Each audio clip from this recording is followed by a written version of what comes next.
دل بدلے تو زندگی بدلے.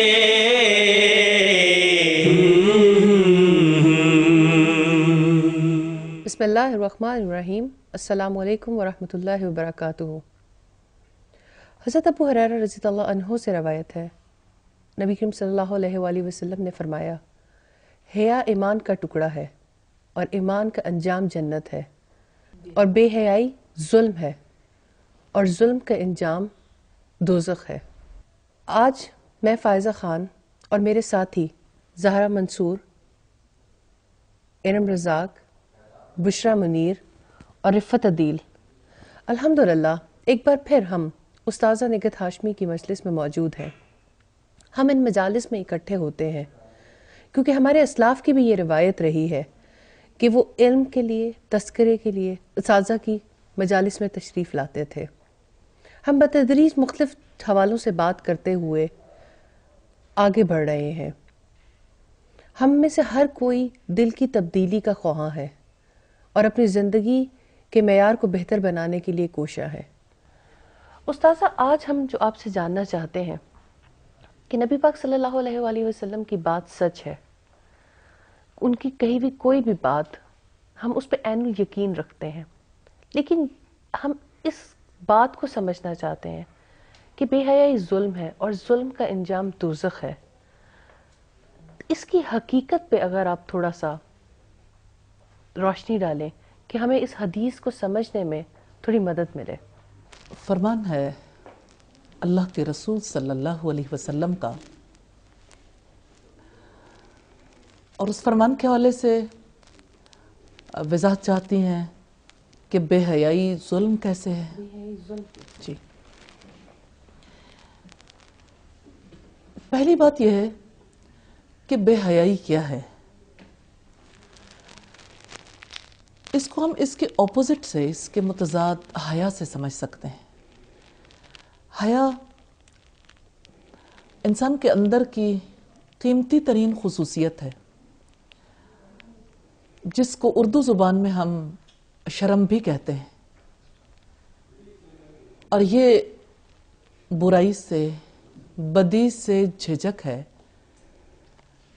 اور بے حیائی کا مطلب یہ ہے کہ انسان کو کسی بدی، کسی برائی سے کسی قسم کی جھجک محسوس نہ ہو. بے حیائی ظلم کیسے ہے؟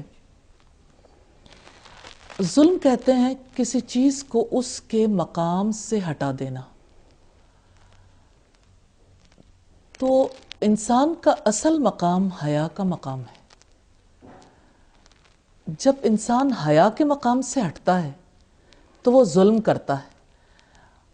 بے حیائی اس اعتبار سے ظلم ہے کہ بے حیائی انسان کے لیے کسی بھی اعتبار سے سوٹیبل نہیں ہے. انسان کے لیے جو سب سے موزوں جذبے ہیں، سب سے موزوں خصوصیات ہیں، ان میں سے ایک حیا ہے. رسول اللہ صلی اللہ علیہ وسلم نے فرمایا، حیا اور ایمان دونوں ساتھ ساتھ رہتے ہیں، ایک اٹھے تو دوسرا بھی اٹھ جاتا ہے. ابلیس نے سب سے پہلی ضرب اسی حیا پر لگائی تھی، جس وقت آدم علیہ السلام اور حضرت حوا دونوں کو اس نے بہکایا، ایک درخت کا پھل کھانے کے لیے آمادہ کیا. اس وقت دونوں کے ہی لباس اتر گئے تھے، اور فطری جذبے کی وجہ سے انہوں نے اپنے آپ کو جنت کے درختوں کے پتوں سے ڈھانپنا شروع کر دیا. یہ اندر کی ایک مانگ ہے، یہ اندر کی ایک طلب ہے. تو جس وقت انسان اندر کی طلب کو دبا دیتا ہے یا اس کی جگہ پر انسان کسی اور چیز کو لے آتا ہے، جیسے اندر کی طلب حیا ہے، اس کو دبا دیا اور بے حیائی نے اس کی جگہ لے لی، تو اس کا مطلب یہ ہے کہ مقام بدل دیا. تو مقام حیائی انسان کے لیے موزوں تھا، اور جس وقت انسان اس مقام سے ہٹ جاتا ہے تو جیسے رسول اللہ صلی اللہ علیہ وسلم نے فرمایا، اذا لم تستحی فاصنع ما شئت، جب تم بے حیا ہو جاؤ پھر جو تمہارے جی میں آئے کر گزرو. تو بے حیائی کی وجہ سے اعمال شر کا آغاز ہوتا ہے. یعنی انسان کے لیے بدی کا کوئی کام کرنا مشکل نہیں رہ جاتا، چاہے وہ کلام کی بدی ہو، چاہے وہ اعمال کی بدی ہو، معاملات کا تعلق ہے، جہاں تک نظر کا معاملہ ہے، سماعت کا معاملہ ہے، زبان کا معاملہ ہے، کسی قسم کے افعال ہیں، دوسروں کے ساتھ تعلقات ہیں، مجلسیں، تعلیمی ادارے، پورا معاشرہ، ہر ایک چیز لپیٹ میں آ جاتی ہے. استاذہ جیسے ہم قرآن میں پڑھتے ہیں ان الصلاۃ تنہی عن الفحشاء والمنکر، اب ہم یہ دیکھتے ہیں کہ ہم نمازیں بھی پڑھ رہے ہیں لیکن ہم بے حیائی کے پروگرام بھی ہم سارا دن دیکھتے ہیں، بے حیائی کی باتیں بھی سنتے ہیں اور اسے ہم برائی نہیں محسوس کرتے. تو یہ کیا پھر ہم نمازوں کا بھی کیا اس کو کچھ سمجھائیے، کس طریقے سے ہم اس کو دیکھیں؟ بات یہ ہے کہ آئیڈلی نماز کا یہ رول ہے، نماز کا یہ کردار ہے کہ نماز برائی اور بے حیائی سے روکتی ہے. اگر نماز اپنے مقام پر ہو، اگر ہم نماز اسی طرح ادا کرتے ہوں، اسی طرح قائم کرتے ہوں جیسا کہ قائم کرنے کا حق ہے. جب نماز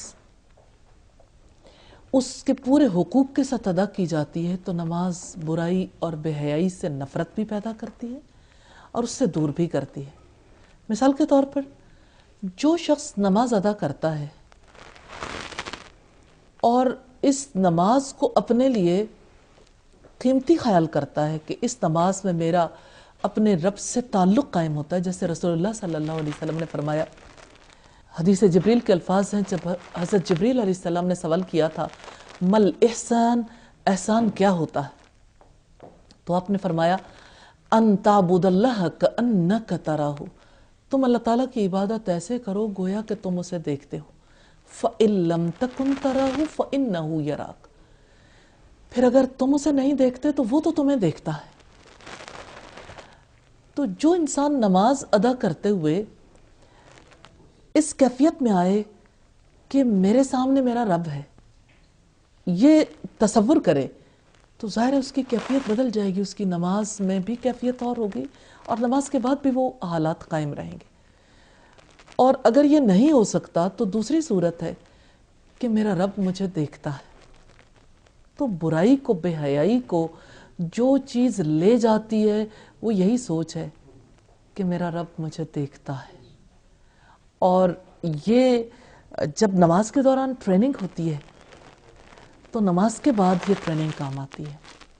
نماز کے بعد بھی انسان اپنے رب کی نظروں کا شعور رکھتا ہے تو برائی کرنے سے بچ جاتا ہے. تو نماز کے دوران پریکٹس ہوتی ہے اور دن میں 5 دفعہ یہ پریکٹس ہوتی ہے، اور نماز کے بعد میں انسان کے لیے اسی طرح سے جیسے نماز میں وہ اپنے آپ کو ایک صورتحال میں رکھتا ہے، نماز کے بعد بھی اس صورتحال میں رہنا ممکن ہو جاتا ہے. استاذہ جیسے ہم نے ایک حدیث میں جانا کہ رسول اللہ صلی اللہ علیہ وسلم کی بات حق ہے، اور انہوں نے کہا کہ مومن نہ تانا دینے والا ہوتا ہے، نہ لعنت کرنے والا، نہ فحش گوئی کرنے والا اور نہ بیہودہ گو. تو ان کی بات تو حق ہے، سچ ہے، یقین بھی ہے الحمدللہ، لیکن ان ٹرمینالوجیز کو بے حیائی کے ساتھ کیسے انہوں نے ریلیٹ کیا، یہ سمجھنا چاہتے ہیں کہ تانا دینا، لعنت کرنا اور فحش گوئی جو ہے یہ بے حیائی کس طرح سے؟ بے حیائی کے حوالے سے جیسے ہم پہلے بھی دیکھ رہے تھے کہ یہ انسان کے لائق نہیں ہے، ظلم ہے نا، جیسے رسول اللہ صلی اللہ علیہ وسلم نے اس کے بارے میں فرمایا کہ بے حیائی ظلم ہے اور ظلم کا انجام آگ ہے. تو بات یہ ہے کہ تانا دینا کیا ہے کہ انسان کسی انسان کا احترام نہ کرے. جو بات اس کے اندر موجود ہے تو وہ سچ اس کے اندر موجود ہے، اس بات کو اس کے سامنے اس طرح سے بیان کیا جائے کہ اس کا دل کٹ جائے. اب یہ انسانی احترام کے خلاف ہے. انسان کو انسان سے حیا کرنی چاہیے اور اس کی عزت کا اسی طرح خیال کرنا چاہیے جیسے انسان اپنی عزت کا خیال کرنا چاہتا ہے. جس وقت وہ کسی کو تانا دیتا ہے تو دراصل اس کی عزت کی دھجیاں اڑاتا ہے، دراصل وہ اس کی ذات کی خرابی کو جو ہے ہائی لائٹ کرتا ہے۔ تانے کی بجائے جو چیز اس کے لیے مناسب تھی، جو ظلم نہیں ہے، جو حق ہے، جو عدل ہے، وہ یہ کہ اس کو الگ لے جا کے اخلاص کے ساتھ یہ والی بات جو ہے نا، یہ اس طرح سے آپ کے حق میں غیر مفید ہے، یہ شرع کے خلاف ہے، اس کو چھوڑنے میں عافیت ہے، اس کے لیے رسول اللہ صلی اللہ علیہ وسلم کی کوئی بشارت یا کوئی یعنی کام ایسا ہے جس میں ڈراوا کام آ سکتا ہے، تو کوئی تنبیہ جب وہ چیز سامنے رکھی جائے تو وہ عدل ہے۔ اور یہ ظلم ہے کہ انسان اس کو دور کرنے کی بجائے اس کے لیے ایک تکلیف دہ سلسلہ بنا دے، جس کی وجہ سے تعلقات پر تیشہ چلتا ہے۔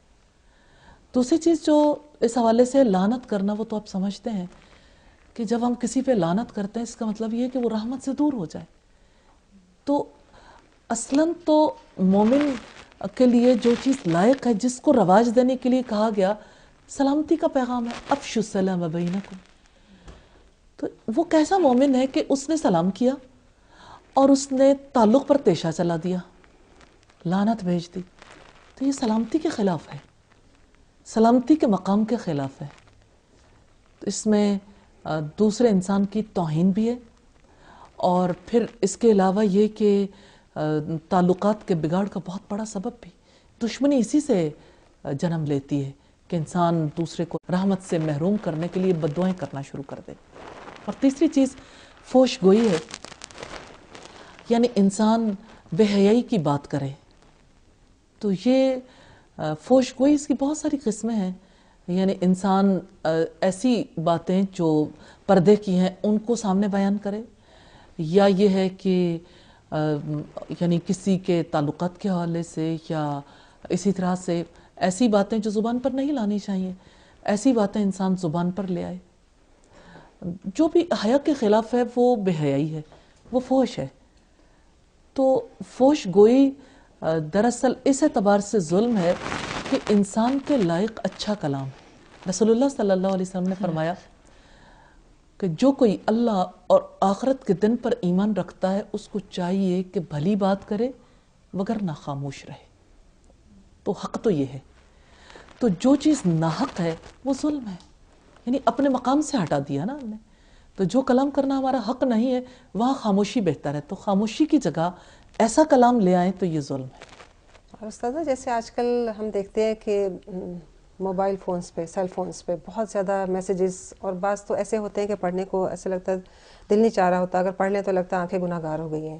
تو کیا یہ سب یہ فحاشی اور بد کلامی یا بدبوئی میں شامل ہے یا بے حیائی ہے، کیا ہے یہ؟ کیونکہ میں نے دیکھا کہ لوگ اس چیز کو کچھ برا نہیں سمجھتے بلکہ ایک فن سمجھتے ہیں۔ یہ بات آپ نے بہت زیادہ یعنی گہری کی ہے کہ لوگ جس چیز کو فن سمجھتے ہیں وہ دراصل فن نہیں ہے، وہ بے حیائی ہے۔ اب دیکھیں، جیسے کلام کرنے کا ہمیں حق نہیں، ایسے ہی ایسا پیغام دینے کا بھی ہمیں حق نہیں۔ جو پیغام ہماری ذمہ داری ہے وہ حق ہے۔ مومن حق کا پیغام دے تو اللہ کی نظروں میں بھی مقام پائے، دنیا کے لیے بھی نفع مند ہو جائے۔ یہ کیسے پیغامات ہیں جو ہماری جنریشن، ہماری نسل ایک دوسرے کو منتقل کرنا چاہتی ہے؟ اس پیغام میں آیا کسی کے لیے نفع ہے؟ اگر نفع کا پیغام ہے تو پھر تو وہ پیغام بہتر ہے۔ اگر وہ پیغام ایسا ہے کہ جس کو پڑھ کر آنکھیں اپنے آپ کو گناہگار محسوس کریں تو یقیناً وہ بے حیائی کا پیغام ہے۔ تو جو بھی بے حیائی کو پھیلاتے ہیں ان کے لیے دردناک عذاب ہے اللہ تعالیٰ کی طرف سے، آگ کا عذاب ہے۔ تو یہ دنیا میں بھی لوگوں کے لیے بربادی کا باعث ہے، انسانوں کا سکون لٹ جاتا ہے۔ اب ایک یعنی عمر رسیدہ خاتون ہے، وہ ایک میچور خاتون ہے، وہ ایک میسج کو پڑھتی ہیں، ایک پیغام کو پڑھتی ہیں، تو انہیں یہ سمجھ آتی ہے کہ یہ چیز کس طرح سے نقصان دہ ہے اپنے لیے بھی اور دوسروں کے لیے بھی۔ لیکن اس کے مقابلے میں ایک ینگ بچی اگر ایسے کسی میسیج جیسے پیغام کو پڑھے تو ظاہر ہے کہ اس کا دھیان بڑھ جائے گا، اس کی توجہ جس کا یعنی اس کا یہ حق تھا کہ اپنی توجہ اپنے رب کی طرف مبذول کرے. ایسے پیغامات حیا والے کیسے ہو سکتے ہیں جو اپنے رب کی طرف سے اور جو ہر نفع کے کام کی طرف سے توجہ کو موڑ دے. یہ بے حیائی ہے، یقیناً بے حیائی. اور اللہ تعالیٰ سے دعا ہے کہ اللہ تعالیٰ ہمیں بھی اور ہماری نسلوں کو بھی اس بے حیائی سے بچا دے. استاذہ، ہماری سوسائٹی میں پرسنالٹی ڈیولپمنٹ کے حوالے سے کو ایجوکیشن میں ایک ایکٹیویٹی جاری ہوتی ہے کہ جس میں ہم کہتے ہیں کہ ہماری پرسنالٹی اس طرح سے ڈیولپ ہوگی کہ اگر ہم سوسائٹی میں ایک میل اور فیمیل اکٹھے موو کرنا سیکھ سکیں گے. اور اس کے لیے کہا جاتا ہے کہ آپ نے پروگرام میں ایز اے کپل جو ہے وہ شامل ہونا ہے. تو کیا یہ بھی فحش کو پھیلانے کا ذریعہ ہے؟ بہت بڑا ذریعہ ہے. یعنی اور بے حیائی کیا ہوگی کہ جس چیز پر اللہ تعالیٰ نے پابندی عائد کی ہے آپ اس کو پروموٹ کرنا شروع کر دیں. کیونکہ اسلام نے مرد اور عورت کا دائرہ کار الگ الگ رکھا ہے. اسلام اس کی اجازت نہیں دیتا کہ خواتین اور مرد ایک جگہ پر یعنی کام کرنا سیکھیں اور پھر اس کام کو جاری رکھیں، کیونکہ یہی وہ چیز ہے جہاں سے شیطان کو اپنا وار کرنے کا موقع ملتا ہے. اگر تعلیمی اداروں کے ذریعے سے اسے سکھایا جاتا ہے تو اس کا مطلب اسے سوسائٹی میں پروان چڑھایا جائے گا. اور وہ چیز جو بچوں کے دلوں کے اندر تک اتر گئی ہے اور جن چیزوں کو تعلیم کے ذریعے سے سکھایا گیا، کیسے ممکن ہے کہ سوسائٹی کے اندر اس سے متضاد کچھ اور عمل ہو سکے؟ استاذہ، جیسے اسلامک سکولز میں بھی یہ بات دیکھنے میں سامنے آئی ہے کہ ایک ہی پروگرام ہے اور اس میں گرلز بھی ہیں اور بوائز بھی ہیں. یعنی کہ اگر گرلز پرفارم کر رہی ہیں تو ساتھ میں بوائز بھی پرفارم کر رہے ہیں اور ساتھ میں یعنی کہ پردے کا خیال بھی رکھنے کی کوشش کی گئی ہے. تو کیا ہمارے انسٹیٹیوٹس جو ہیں وہ فحش کو پروموٹ کرنے کا ذریعہ نہیں ہے؟ آپ کی اپنی بات میں اس کا جواب موجود ہے. نام خواہ اسلامک ہو یا نام اسلامی نہ ہو، بات ہے کام کی. یعنی فعل کیسا ہے؟ تو فعل تو ظاہر ہے کہ یہ بے حیائی والا ہے، اور بے حیائی کو پروموٹ کریں گے تو پھر کسی کے جو جی میں آئے کر گزرے. آپ بالکل بچپن میں ابتدا میں جب کسی کے ذہن میں ایسی بات ڈال دیتے ہیں تو نیچرلی یعنی آگے کی زندگی میں اس کے لیے یہ ساری چیزیں جو ہیں وہ ایکسیپٹیبل ہو جاتی ہیں. تو بالکل ابتدائی بچپن سے ہی یہ سلسلہ یعنی اس کے اوپر پابندی ہونی چاہیے. ان چیزوں کو سب لوگوں کو فیل کرنا چاہیے. اللہ تعالیٰ نے دائرہ کار الگ رکھا. اگر بچیاں تعلیم حاصل کرنا چاہیں یا بچے، ان کے اپنے لیے بھی اسی چیز کی ضرورت ہے. ان کے لیے بھی یہ مناسب طریقہ کار ہے کہ وہ یعنی الگ اپنے ماحول میں رہیں گے تو ان کی صلاحیتیں زیادہ پروان چڑھیں گی اور ان کی پرسنالٹی، انڈیپینڈنٹ پرسنالٹی جو ہے وہ زیادہ بہتر طریقے سے پروان چڑھ سکے گی. استاذہ، کل بھی ایک ملاقات تھی، راول پنڈی میں ہم لوگ موجود تھے اور وہاں پر پیرنٹس مسلسل اس تکلیف کا اظہار کر رہے تھے. ایک اسکول کے حوالے سے بات ہو رہی تھی جو کہ پاکستان کے ایک بہت مایہ ناز اسکولوں میں شمار ہوتا ہے، اور مسلسل ایک ہی خواتین کی طرف سے بات تھی کہ till Montessori O levels A levels تک وہاں پر کو ایجوکیشن کا سلسلہ ہے. کیونکہ کو ایجوکیشن جاری تو کر دی لیکن اس کے بعد جو اس کے رزلٹس آ رہے ہیں، سوسائٹی اس چیز سے بہت پریشان ہے. وہ ایک واقعہ کوٹ کر رہی تھی کہ ایک 4 سال کا بچہ، صرف 4 سال کا بچہ ایک بچی کو ویلنٹائنس ڈے کے موقع پہ گھٹنے جھکا کے پھول پیش کر رہا ہے، اور یہ ان کا اپنا دیکھا ہوا واقعہ تھا. اب وہ اس حوالے سے سکولز جو ہیں، کیونکہ ایجوکیشن بہرحال اور انسٹیٹیوٹ ارلی چائلڈ ایج میں، ارلی برنگنگ میں بہت زیادہ امپورٹنٹ رول ادا کرتے ہیں. ہماری سوسائٹی میں یہ بات سمجھی جاتی ہے کہ جب ہم ایک دفعہ بچوں کو اسکول بھیج دیتے ہیں تو ساری تعلیم و تربیت تو وہاں پر ہوگی. وہاں پر یہ جو سلسلہ ہے کہ جس کی وجہ سے بچے، ہم سمجھ رہے ہیں کہ بچے جو ہیں اس ایج میں شاید کچھ انڈرسٹینڈ نہیں کر رہے ہیں. بہت چھوٹی ایج سے سب ایکٹیویٹیز وہ اکٹھے کرتے ہیں، اور یہی چیز ایسا لگتا ہے کہ سوسائٹی بڑے ہوتے تک تو تھوڑی امیون ہو جاتی ہے کہ برائی کا ایک ایکسیپٹنس لیول آ گیا پوری سوسائٹی میں. ہم نظر کی حفاظت کے بارے میں بات کرتے ہیں، ہم روڈ سے گزرتے ہیں تو بل بورڈز ہیں آپ کے دائیں بائیں آگے پیچھے ہر طرف. آپ کا ایمان کہاں سے بچ سکتا ہے؟ پہلے وہ آپ کو تکلیف دیتے ہیں اور پھر آپ امیون ہونا شروع ہو جاتے ہیں. ہمارے خواتین کے لباس میں بھی یہی چیز آئی کہ حیا کے معاملات بہت خراب ہوتے چلے گئے. بازو اوپر گئے تو اوپر ہی چلے گئے، پائنچے سے شلوار اٹھی تو کافی اوپر آ گئی. لیکن اب ایسا لگتا ہے کہ سوسائٹی امیون سی ہو گئی ہے، ان کو فرق نہیں پڑتا کہ یہ چیز آیا بری ہے اور یہ برائی کہاں تک ایکسیپٹیبل ہے. تو یہ جو چیزیں ہیں، ایمان کو بچانا ان صورتحال میں کیسے بچایا جا سکتا ہے؟ اور مسلسل ایک ایسے معاشرے میں پروان چڑھنے والے بچے بڑے ہم سب اس چیز کا شکار ہو جاتے ہیں کہ ہمیں برائی لگتی نہیں ہے. تو اس تکلیف سے کس طرح سے نجات حاصل کی جا سکتی ہے؟ نبی صلی اللہ علیہ وسلم کا فرمان ہے کہ حیا اور ایمان دونوں ساتھ ساتھ رہتے ہیں، ایک اٹھے تو دوسرا بھی اٹھ جاتا ہے. اصل پرابلم جو ہماری سوسائٹی کے ساتھ ہوئی وہ یہ کہ ایمان اٹھ گیا، ایمان کی فکر نہیں کی، ایمان کو صرف زبان کا معاملہ سمجھا. ایمان کے بارے میں یہ کانسیپٹ جب دیا گیا کہ ایمان گھٹنے بڑھنے والی چیز نہیں، سٹیٹک ہے، جامد ہے، اس کی وجہ سے لوگوں نے یہی سمجھ لیا کہ ہم نے زبان سے جب لا الہ الا اللہ کہہ دیا تو اب ہماری ذمہ داری ختم ہو گئی. جبکہ سورہ الحجرات میں رب العزت کہتے ہیں وقالت الاعراب آمنا، دیہاتیوں نے کہا ہم ایمان لائے. قل لم تؤمنوا، کہہ دو تم ایمان نہیں لائے، ولکن قولوا اسلمنا، لیکن کہو کہ ہم اسلام لائے ہیں. ابھی ایمان تو تمہارے دلوں کے اندر داخل بھی نہیں ہوا. تو اصل بات یہی ہے کہ ایمان کے لیے وہ فکر ختم ہو گئی سوسائٹی سے، جس کی وجہ سے بے حیائی پروان چڑھی ہے. کیونکہ ایمان ہوتا تو حیا ہوتی. ایسی بات نہیں ہے، ایمان والے لوگ بھی بہت ہیں، لیکن اوورال ایک میجورٹی جس طرف کو چل رہی ہے وہ ایمان کا راستہ نہیں ہے. جب ایمان کو ترک کریں گے تو ظاہر ہے کہ حیا کا دامن بھی چھوٹ جائے گا. استاذہ ایک اور بہت تکلیف دہ صورتحال ہے، جیسے آج کل سوشل میڈیا کے حوالے سے ہم دیکھتے ہیں کہ فیس بک پہ جیسے آج کل لوگوں نے ایک شغل بنا لیا کہ اپنا شیئر کرتے ہیں اپنی، اور کچھ لوگوں کے بارے میں نیگیٹو خیالات جو ہیں وہ شیئر کیے جاتے ہیں پیج پہ باقاعدہ، اور پھر اس سے پرنٹ نکالے جاتے ہیں اور پرنٹ جو ہے وہ سب تقسیم کیے جاتے ہیں. تو یہ اس طریقے سے جو یہ لوگوں کی دھجیاں اڑانی عزت کی، کیا یہ ہم دیکھتے ہیں کہ یہ بھی بے حیائی کی ایک صورتحال ہے؟ بات یہ زارا کہ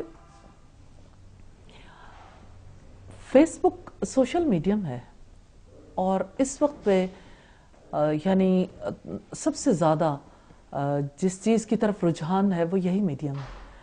اور اس کے بہت پازیٹیو یعنی اس کے بہت مثبت طور پر دیکھیں تو فوائد بھی ہیں، لیکن دوسری طرف دیکھیں تو منفی استعمال بھی ہے. تو یہ منفی استعمال جو ہے کہ آپ یعنی کیسے ممکن ہے کہ ہم سب یہاں بیٹھیں، ہم کسی کو ڈسکس کریں اور نیگیٹیولی کریں، وہ غیبت ہو. جب آپ فیس بک پہ جائیں تو وہ غیبت نہ رہے. آپ کسی کے بارے میں یعنی آپس میں بیٹھیں، آپ کسی کے کردار کی دھجیاں اڑانے کے لیے جو کچھ کرنا چاہیں تو وہاں پر کوئی نہ کوئی احساس دلانے والا ہو، لیکن فیس بک پہ جائیں تو آپ کو کوئی احساس دلانے والا ہی نہ ہو. یہ تو سلسلہ ایسا ہو گیا کہ یعنی ہر چیز جیسے چوک میں آ گئی. شریف گھرانوں کی بیٹیاں، بہویں، خواتین، سب کی سب ان کے صورتحال اب یہ ہو گئی کہ اپنے نجی فنکشنز ہیں، نجی معاملات ہیں، ہر پکچر فیس بک پہ، ہر ایکٹیویٹی فیس بک پہ. اس بارے میں بھی احتیاط ہونی چاہیے.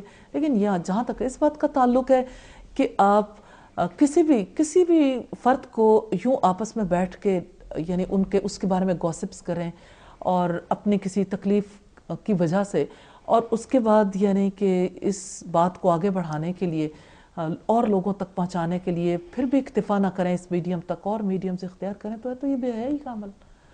اگر کسی کو تانا دینا بے حیائی ہے تو کسی کے بارے میں اس طرح کی گفتگو کرنا بھی بے حیائی ہے، اور اس کو پھیلانا یقیناً فحش کام ہے. میڈم جس طرح سے بھی ہمارے سارا ہمیں اچھی طرح سے آپ نے بتایا بے حیائی کے بارے میں کہ معاشرے میں کیا کیا کچھ ہو رہا ہے، ہم یہ آپ سے جاننا یہ چاہیں گے کہ اس کے سد باب کے لیے ہمیں کیا کرنا چاہیے؟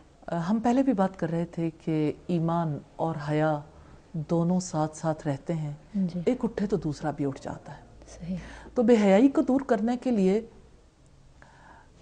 ایمان کی مضبوطی کا کام کرنا چاہیے، اور ایمان علم کے ذریعے سے آتا ہے. ایمان گھٹتا بھی ہے، بڑھتا بھی ہے، اور ایمان کو بڑھانے کے لیے ایمان والے اعمال کو سیکھنا، پھر ان اعمال کو اپنی زندگی میں جاری رکھنا، اور پھر ایمانی ماحول پیدا کرنا، یہ ایسا کام ہے جس کی وجہ سے بے حیائی کو جڑ سے اکھاڑنے کے لیے کام ہو سکتا ہے. کیونکہ جب شعور ہوتا ہے کسی برائی کا، کسی بے حیائی کا، تو اس کی وجہ سے اس کو دور کرنے کے لیے تراکیب بھی اختیار کی جاتی ہیں.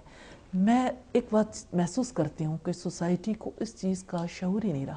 اور جیسے فائزہ کہہ رہی تھی کہ امیون ہو گئی سوسائٹی، جیسے یعنی احساس ختم ہو گیا، جس کی وجہ سے بے حیائی جو ہے وہ دن بہ دن زیادہ ترویج اس کی ہو رہی ہے، اور زیادہ سے زیادہ بڑھ رہی ہے بے حیائی.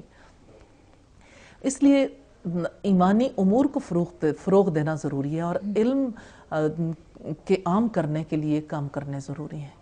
اللہ کی کتاب کا علم، محمد صلی اللہ علیہ وسلم کی تعلیمات کا علم، یہ علم ناگزیر ہے. اور جتنا زیادہ سوسائٹی کے اندر یہ رواج پائے گا انشاءاللہ تعالیٰ، اسی طرح سے بے حیائی منیمائز ہوتی جائے گی. کیونکہ ایک آتا ہے تو دوسرا اٹھ جاتا ہے. ایمان آئے گا تو بے حیائی یقیناً ختم ہوگی انشاءاللہ. جزاک اللہ خیر. جزاک اللہ استاذہ. جیسے آپ نے ایکسپلین کیا کہ ایک ایمانی امور کو بڑھانے کی ضرورت ہے، ایمان والے کام بڑھانے کی ضرورت ہے، اور ایمان علم کے بغیر نہیں ٹھہرتا. بہت ضروری ہے ایمان کو بڑھانے کے لیے کہ علم حاصل کیا جائے. اور اس معاشرے میں بھی جہاں ہم اپنے ارد گرد ہر طرف بے حیائی کا ایک سیلاب دیکھتے ہیں. میں پچھلے دنوں ایک ویڈیو دیکھ رہی تھی جس میں نقاب پہ ہونے والی سختی کے بارے میں وہ ویڈیو بنائی گئی. اس میں اس چیز کو دکھایا گیا کہ کچھ شر پسند آ کے ایک خاتون کو نقاب اتارنے کے لیے کہتے ہیں کہ اس ایکٹ کے تھرو، فلاں ایکٹ کے تھرو آپ اس ملک میں نقاب نہیں لے سکتی.